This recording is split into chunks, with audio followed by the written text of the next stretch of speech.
So, what exactly do you mean when you say, what do you mean? I do not understand this. This really confuses me. What's that supposed to mean? What's that supposed to mean? What's that supposed to mean? I don't know what you're talking about. What are you talking about? What's that supposed to mean? Cultural anthropologist Ujwal Arkalgud and Motive Base president Jason Partridge will tell you that perception and meaning are the primary pressure points that shape and create the world we live in. Inconceivable! You keep using that word. Let's explore why meaning matters. I don't think it means what you think it means. Now, here's your host, Aaron Trafford. Season 2, Episode 2, Why Meaning Matters. Last episode, we jumped in with an engaging conversation about one of my favorite topics, home decor, the meaning of home and space, how we're shifting priorities, and truly like where the opportunities lie if you are in that retail space as a marketer or an organization. So how to message your products and campaigns so that they're starting to resonate more readily with people on a values level. But today there's this whole other adjacent kind of related topic that in my mind is where we need to go next. And it's really about fashion. Our homes, we talked about this, are really a mirror for how we see ourselves and how we present ourselves to the world. But the next thing that we have is fashion as a way that we show up in the world. So guys, let's dig in here because there's so much to the changing meaning of fashion, at least from my perspective.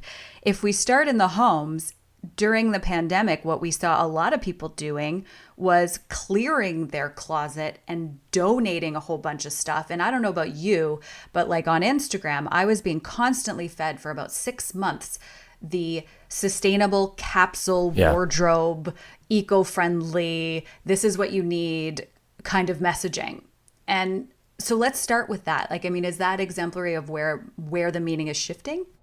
It is. I think fundamentally we actually wanted to focus on luxury apparel here in particular because the meaning is shifting exactly in favor of luxury apparel. And I think the meaning of luxury itself will change over time because now suddenly the door is opening for the average consumer, the middle class consumer, to consider having pieces from luxury houses, from luxury maisons that they will be able to wear for years to come, protect, and also gives them all of this other additional benefit.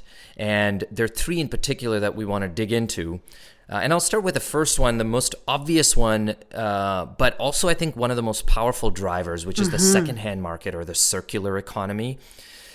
The circular economy, as we know, for luxury brands has always existed, but in particular through the pandemic has really accelerated. I mean, in general, the circular economy has accelerated through the pandemic. I'll give you another tangential example. I was recently talking to the CEO of a Swiss watch company. And he told me that his biggest threat right now is his own companies, his own brands' watches in the circular economy. That's his biggest threat right now, right? And it's the same for luxury apparel. So it's an interesting opportunistic space, but it's also a very threatening space at the moment. That's fascinating because what the question that I had came to mind is, I feel like if I was going to go out and buy a blazer today, for something fancy or whatever, I would want to be able to say, I'm wearing vintage Chanel, which is essentially just the circular fashion economy. I wouldn't necessarily go buy it out at the storefront. I'd buy it at a high-end consignment store. Yeah, I mean, there's a couple of interesting things going on. One is, you're absolutely right. The idea, I mean, people, traditionally we've thought that if something is sold secondhand, that's depleting the brand. Today, it's actually enhancing the brand because it proves that your products last for decades. It proves that your products potentially retain value. So, you think about a Chanel bag, you buy a vintage Chanel bag, it actually retains value, sometimes even appreciates. Not sometimes, actually, a lot of time appreciates in value. So suddenly, what this does is actually it tells a consumer that normally would never have considered buying a $1,500 sweatshirt to now consider that sweatshirt because potentially they can resell it and not even lose any money on it, right? So that's one aspect of it. The other aspect of it is that it's now opening the door to two other areas. One in particular is the whole sustainability arena that I know Jason has done a lot of work on this. So I kind of want to lob it over to him, but there's just so much going on that kind of links to this. Well, I think it comes back to two things, and I'll jump into sustainability in a second. But if you think about also the inherent reward of discovery that comes with finding a vintage piece, okay? So it's one thing to basically go to the source and to pay the premium to get something of value that you believe is luxury. But the added benefit of basically feeling that sense of reward that you get when you discover and find something really, really important. It's almost kind of like you're that, that old-timey prospector panning for gold, and you've pushed through all those rocks and you find that little nugget. And that nugget, although the value of that nugget is the same as if you would have went and bought that nugget, it's different because you found it. And there's something to that. There's the story that comes with it. And that really leads into kind of the whole comment that Ujwal just made about sustainability, which is that at the end of the day, it's not just about the brand or the artifact being that external thing that faces out into the world. It's the story that goes behind why it was chosen. And so as you basically think about the circular economy, it shows different things about the type of person. It shows that you're willing to put more effort into kind of going and finding those things of value. It goes to show that you're somebody that researches in order to really understand the history behind what makes that product really, really important. And as you go down that line, it allows you to start to build, call them reasons for being, or even in some instances, alibis for why it is the best choice. And that leads to the fact that there's no reason for us to basically kind of be embracing, I buy it for a season and throw it away. If you choose something that is valuable, if you choose something that is quality, it's better for everyone in the long run. And I'm willing to give up a little bit more money and give up a little bit more time in order to do something that is, quote unquote, better for the planet, because I am choosing to reuse something versus starting net new. And that, all those things come together in one artifact. So I don't even have to say anything. I just have to wear that thing. And someone who's in the know knows all those things about me just by seeing that article on my arm or on my back. So what I'm hearing you say, Jason, is there's kind of two meanings happening here to the sustainability thing. There's the sustainability of the story arc of the piece, right? That is at this much more sort of philosophical level where you start to understand how it was created and why it was created. But then there's also like the actual sustainability side, where was this used, eco-friendly practices, fully, no chemicals, that kind of a sustainable. There's two meanings there, right, to sustainability. Yeah, and 100%. Sorry, go ahead. I was just going to say, the one thing we're seeing now is this desire to reuse things that are already there on Earth. Yes. Is actually a larger opportunity, growing faster, has a stronger consensus in culture than the desire to make something new, no matter what kind of sustainable practices you promise, right? Because this thing already exists. It was made in the 70s or the 80s or the 90s. It already exists. Let's first make an effort to minimize waste, minimize landfill. Let's first make an effort to reuse stuff that already exists. That is definitely the key driver of the sustainability conversation. Yeah. And I think there's tension with the whole notion of fast fashion, right? Like I was in H&M a couple weeks ago because we needed to find my son an orange shirt. And, I'm standing there, and as we're going through the checkout, I'm listening to young women in their teens who were basically looking at articles of clothing. And even though they liked the article of clothing, there was a conversation going on about, but how long is it really going to last? Right. And not just in the context of they wanted value for money, but concerns around what does that mean for constantly buying and throwing away. Yeah. So there's another thing happening here, though, and I'm glad you brought up the fast fashion thing.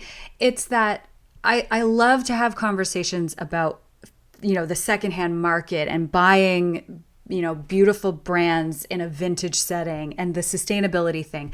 But then that all comes with two other things that I think we're dancing around. A, the price tag, which creates like a little bit of an issue of, let's call a spade, privilege, right? It's not accessible to everyone. But then there's also this notion, and as the only woman in the room, I can say this, the idea that we have been told to fit fashion versus having fashion fit us. Yeah. So that conversation around inclusivity at a privilege level and then at a size level, what is changing there? Yeah, I actually... Great point, and there are a couple of quick points to make here. On the size inclusivity side, actually, it's one of the key drivers now in the luxury apparel market.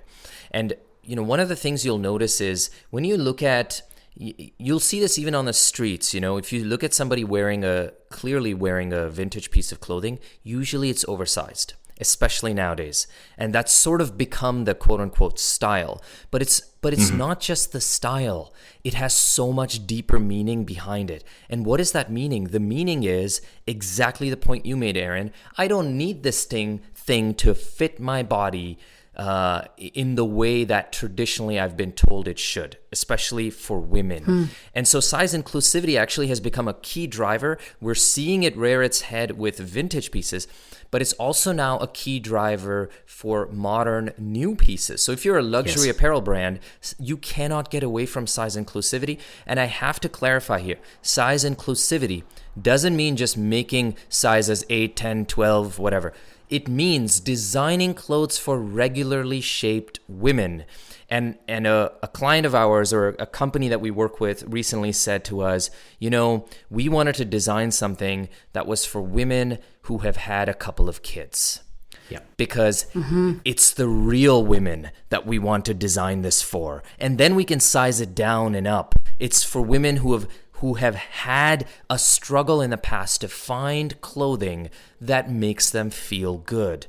So it's a huge opportunity.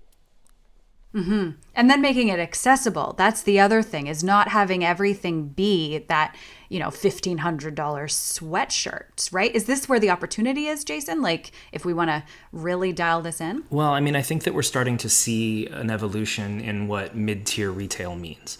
And I think that the idea of luxury is starting to waver. And we're starting to see almost a new category that's emerging right in between, where a lot of the telltale kind of requirements that we attach to something of luxury, i.e. it is a brand that stands for something. I believe that it has higher quality. Yes, I'm going to pay more, but there's going to be benefits that are going to come with it, are starting to kind of present themselves.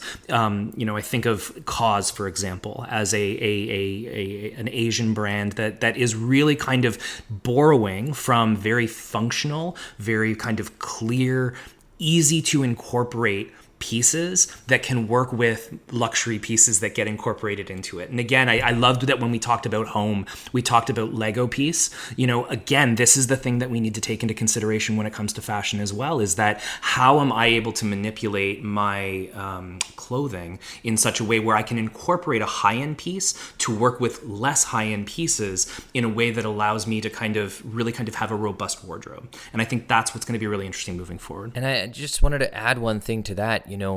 I think the time is now for luxury brands to own the circular part of their own economy, because luxury brands traditionally have stayed away from that.